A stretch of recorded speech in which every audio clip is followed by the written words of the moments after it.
What about your Republican colleagues who are accused of inciting those? We were talking about the January 6th riots. Should your colleagues be punished? Should they be punished?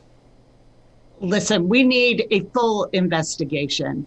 It is outrageous that Republicans in Congress have given their party over to conspiracy theorists and people who have called for violence against political leaders and executions.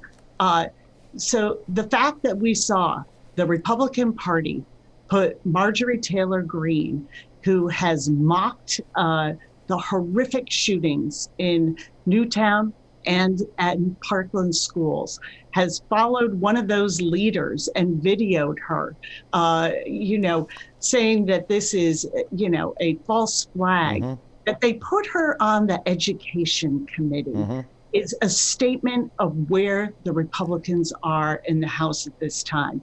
They are the party of Marjorie Taylor Greene, and they need to look themselves in the mirror and remember their oath of office, and that they work for the American people, and that the American people are going to demand that we have a Congress that responds to them.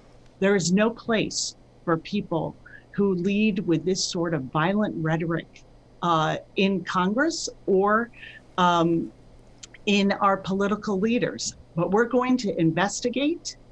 We will take actions that are necessary to make sure that people in Congress are safe and they're doing their jobs representing their districts.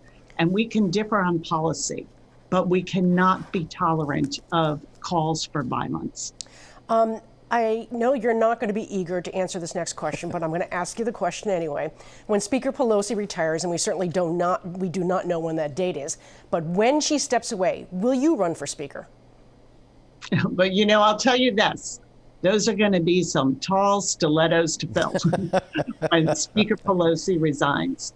She has been an incredible figure and leader of not only the House, but for the country, and certainly meeting the chaotic and bigoted Trump administration at every turn, and standing for truth and justice and equality. So my role right now, at this point in our country's history, when we are in the middle of economic, racial, and climate justice, and we need to move forward to answer this crisis of the pandemic and address the very roots of racism that affects every institution, I'm going to use my job to do that for the American people.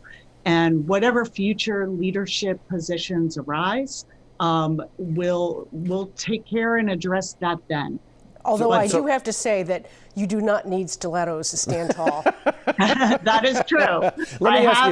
Let me ask you two questions before you go, real quickly. Your colleague, Lori Trahanis, tested positive for COVID-19. At last checkpoint, she was asymptomatic.